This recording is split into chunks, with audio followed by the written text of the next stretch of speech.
So the play's called Dismissed, and it's being staged at Soho Theatre. It's about a young, idyllic teacher who catches her favorite student um, with a knife, and the head teacher decides that he needs to be expelled.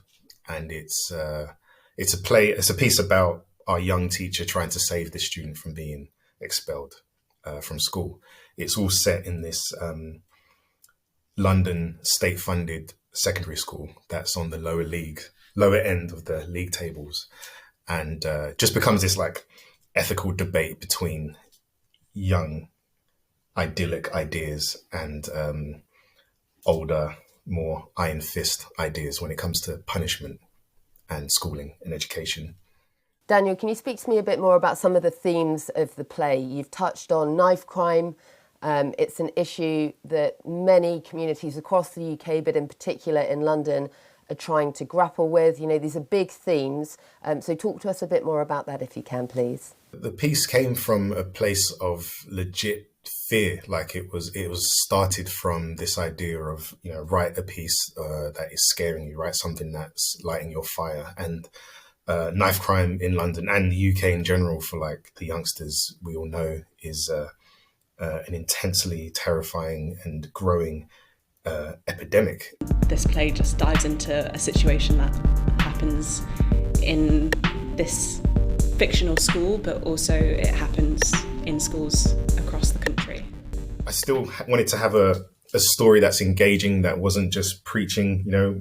We touch both sides. We've tried to make a piece that hopefully people will watch and switch sides. Sometimes you're with the young idyllic teacher, sometimes you're with the head teacher who knows best. And I definitely didn't want it to be one-sided. And we've tried to create this balance because you still have a school education system that needs to protect the students there as well. So it can't be as simple as just don't expel people, what you're doing. But then at the same time, it's like studies have shown that expelling young kids is partly what could lead them down the path into gangs and knife crime.